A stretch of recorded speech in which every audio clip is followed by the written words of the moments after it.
6 years old and about to have the time of my life. I want to go on every ride. I want to stop at every pizza and hot dog and hamburger stand. Well, if you eat all that stuff, you're going to get sick like a little girl, too. You are glad we came, aren't you? Of course I am. I hate to let those tickets Jock gave us go to waste. No, don't say that. It's just because of that. Well, why? Good. I wanted you to get out and have a good time for a change.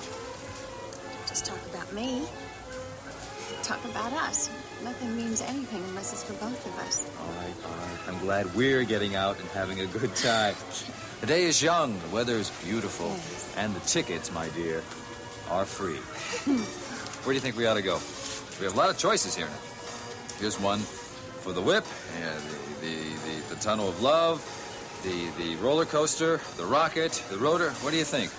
Well, they all sound terrific, but I know which one I especially want. Which one? This one. What? It's the old mill, also known as the tunnel of love. Oh, Miss Emily. Oh, April, she's absolutely heaven. She's lovely. Logan didn't exaggerate in the slightest. Do you hear that, young lady? There's a man going around town talking about you. Oh, of course he does. He talks about her all the time. Of course, there is one unhappy note in this whole business. He misses his own child desperately. That is sad. For Logan and for you, you must miss Jamie an awful lot. Of course I miss him. But the most difficult thing for me is seeing how much Logan misses him. Yeah. Didn't Logan get to see Jamie fairly recently? Yes, he finally found out where Raven was living. And needless to say, that child was in shameful condition. No. Well, I don't mean he was sick or abused or anything like that, but just neglected.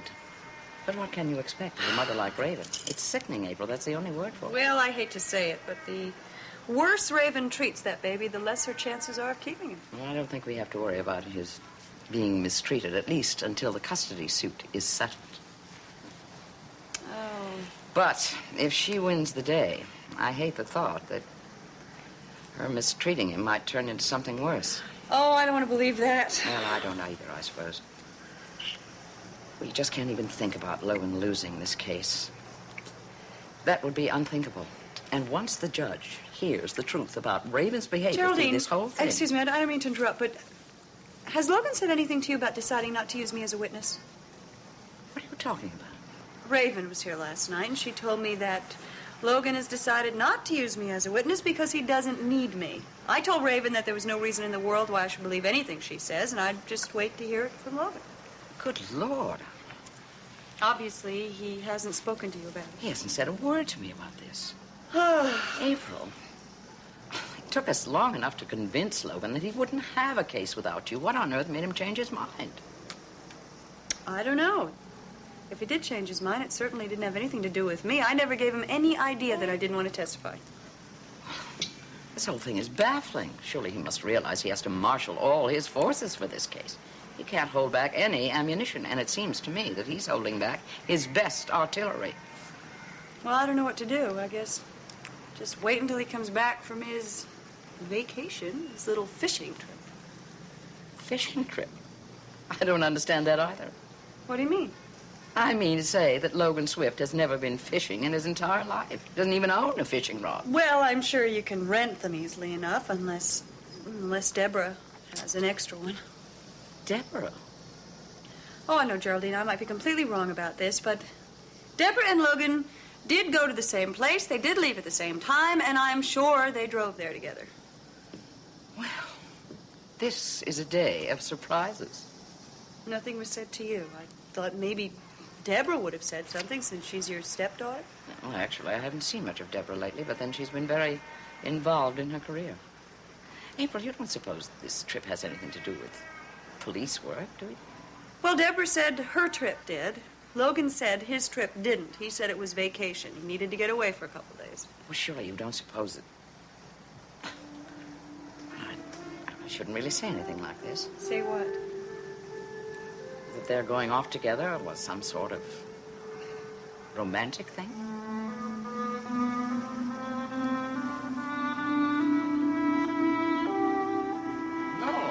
Serious. You take your average person, a little disappointment will ruin his appetite. Me, I'm ravenous. Well, I'm glad I'm not like you. I'd be several sizes bigger than I am right now. Especially after a day like today.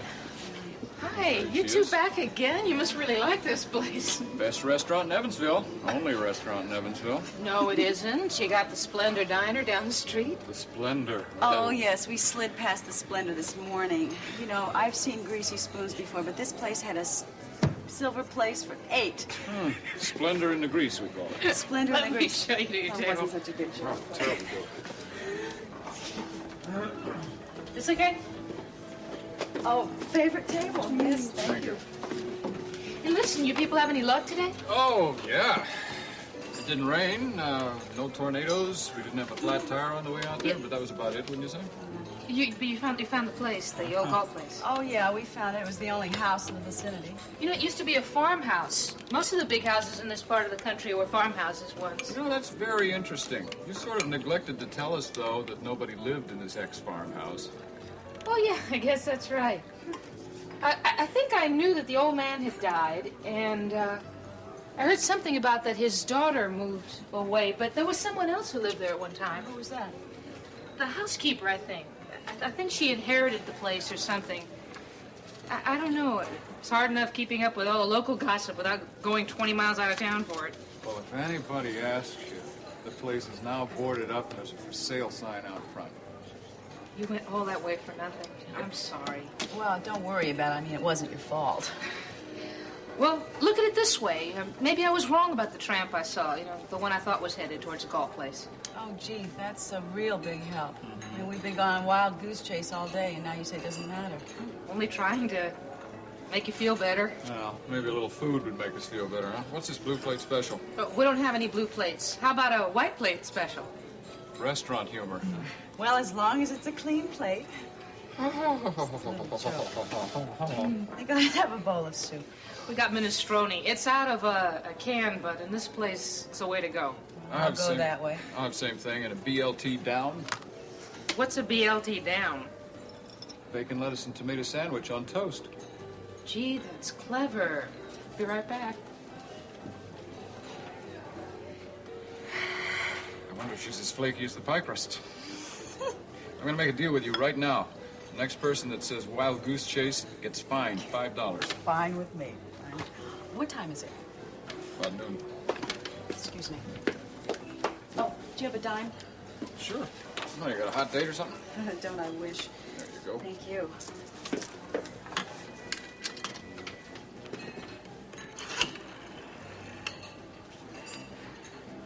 Hello, operator. I would like to place a person-to-person long-distance phone call to the Monticello Police Department, Detective Calvin Stoner.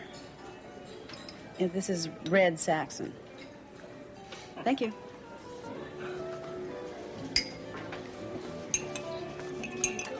Fastest can opener in the West. Calvin, hi, what's going on? Hey, I'm okay. How are you guys? Listen, how's it going out there in the sticks? Well, it's not going too well. I wish we had something better to report to you. We haven't had any luck in Grand Falls, and we haven't had any much better luck in Evansville. Well, I hate to say I told you so, but I warned you about a wild goose chase. This call just cost you $5, Stoner. Are you kidding? On my salary, that might wipe me out. No, the PD's gonna have to pay for this one. Well, anyway, I guess we shouldn't be so surprised about the way things turned out, huh? No, however, I just might have a little surprise for you. Oh, what is it? Guess what arrived in your morning mail? A little letter from your old boyfriend, Steve.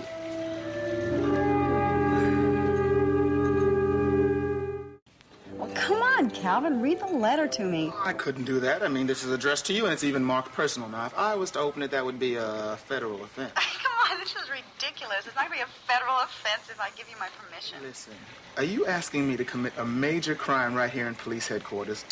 This is so silly. Come on, Calvin. I want to know what Steve's been up to these days. Maybe he's even on his way home. Yeah, that's a possibility. I mean, he did say that he couldn't write until his undercover games were all over. So the letter could mean that his work's all finished. Huh? Well, we're not going to know unless you open the letter. Thy minestrone cooleth. Oh, excuse me one second. Calvin's got a letter from Steve, and he's not going to read it to me. The beast. I know, and it's my letter, too. I'm not going to be able to see it until I get back, and he won't read it. Let me handle it.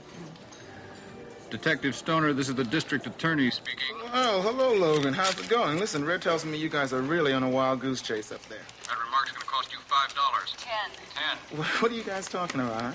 Listen, If you agree to cooperate with the detective here, we'll forego the fine, but you've got to do as she asks. Look, okay, if it really means that much to her, put her on. Another job well done by your trashy men in action. Okay, Calvin, go. Okay, dear Deborah, clever opening. Sorry it's taken so long to get a letter off to you, but I thought it was best to keep out of touch with Monticello until this job was well in hand. As it happened, the payoff came sooner than anyone expected. In fact, within 2 weeks of playing hood, we blew the lid off the case and had enough evidence to close down the whole of Operation Tucson. 2 weeks? He's been gone a lot longer than that. Yeah, he has, huh? Well, let's see. We had an ironclad case against Spencer, the man who committed the murder in Monticello, and I was asked to hang around to give testimony there. That explains it. Yeah, well, it explains that, but it doesn't explain why he hasn't written to us till now. The rest of it has. It was a pretty soft life here for me, just hanging around and waiting, and I got pretty much into the social swing of things thanks to some nice guys I met on the Tucson PD. This is knockout, beautiful country around here, Deborah. It's a pleasure just to wake up in the morning and look out of the window. I've been doing a lot of riding, of course. You can't come out to this part of the world without getting on a horse. Something tells me I'm not getting to the point of this letter, so maybe I would just better do that. Deborah, I've already told Chief Mallory this to make it official, so I thought I'd better write to you as soon as I could, so that he doesn't have to break the news first with that deadpan look of his. Well, go on, Calvin. What news? The fact is, I've been offered a permanent spot on the Tucson PD, and it means a sizable promotion and a chance to live a kind of life I've always wanted to live. My God. I don't believe this. He's really gonna quit Monticello. Oh, for Pete's sake. What is it? Look, this is kind of personal. I really think that you ought to wait till you come Calvin, back. would you just read the letter to me, please? It gets very personal, and I really would rather not, okay? Will you please just tell me what it says? He's blaming me for his decision, is that it? No, Deborah, he's met someone. What? He met some chick out in Tucson. It says she's not a cop, doesn't want to be a cop, never even thought about being a cop. Just likes horses, cooking, kids. Oh, look, Red, don't put me through the rest of this, all right? No, yeah. Guess I shouldn't have asked you to read the letter to me, huh? Calvin, I'll talk to you later. Yeah, okay, look, hang in there, all right? Yeah, keep fighting that crime wave. Bye.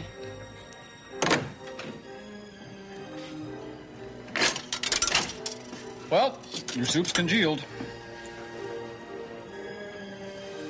Doesn't matter.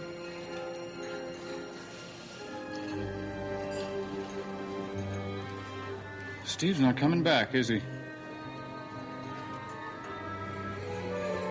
No, he's not coming back. I hope you didn't go to too much trouble on this, Derek. I really didn't have the right to make the request in the first place. Well, don't blame Miles. It was for me. Now, stop apologizing, okay? I told you I didn't assign the entire force to this case. I just checked out the normal sources, came up with a few facts on Miss Jody Travis. Is this a police record? No, she hasn't got a record. Well, it's not quite accurate. She's gotten a name on the police blotter, but not for the commission of a felony or anything like that. Well, first of all, Derek, is she my sister? On that score, I think it's a pretty safe assumption, yeah. What were you able to find out? That she was picked up as a runaway, more than once, as a matter of fact. That's right, she told me about that. Miles, we have to do something for Jody. We have to help her. Well, I've already tried. Oh? I gave her some money. You did? Well, I gave her a check, and she seemed genuinely surprised. I was the one who was surprised, though, because she returned it to me. She wouldn't take it. That's remarkable. Maybe it wasn't enough. Derek. No? Oh, sorry. Cynicism comes with my job. It was $500. I think she thought that was enough. As a matter of fact, I think she thought it was too much. You know, I'm really getting to like Jody Travis. Miles, Nicole, hello. And it's my favorite police chief. Hello, Raven. I haven't seen you in ages. You two are the handsomest couple in Monticello, don't you think so?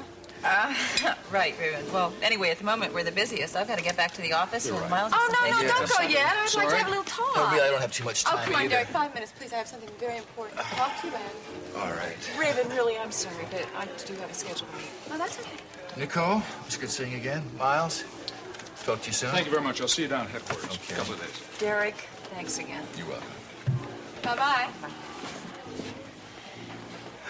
Raven, your time has started. I have a complaint. No, what is it? It's with you. You told Logan about what I told you. I don't know what this game is now. Make yourself clear. You know what I'm talking about Draper's autopsy. Keep your voice down. All right. The body that was supposed to be Draper's. You told Logan that I knew what was going on. Well, I thought he should know. It's too bad if you disapprove. Derek, how could I possibly disapprove of what you do? You make up your mind and nobody can change it. It's one of the things that makes you different than other men I know. It's one of the things that makes you so attractive to me. I think you're attracted to every man. That's not true. I know I'm a flirt, I admit it, but it's all unconscious.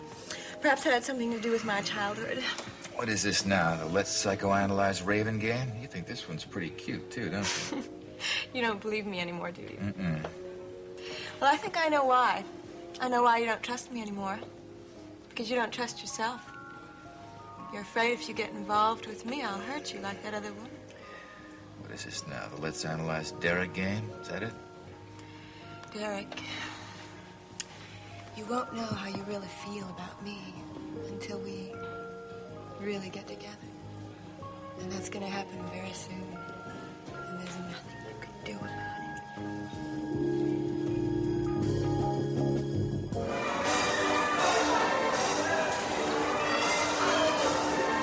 Oh, Kirk, that's what I want to do next. Right on the carousel. Come on.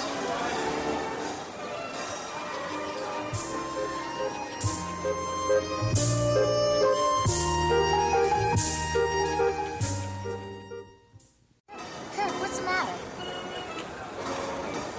Nothing. I don't know. Don't you want to ride on the carousel? I didn't say that. I just thought it was too soon after all the hamburgers and hot dogs we ate. Well, look, I'm willing to do anything you want. We'll save the carousel for later. All right. Why don't we go over on the Midway and I'll win you a Cupid doll or something?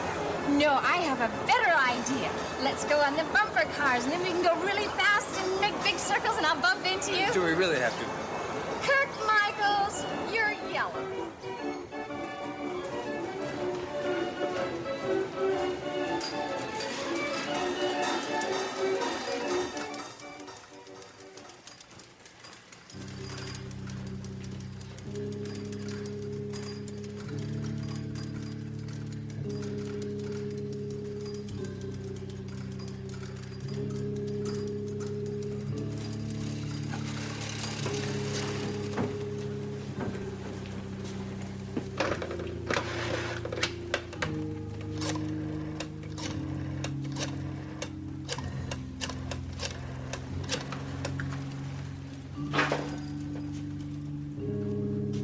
Frankie, that's Larry.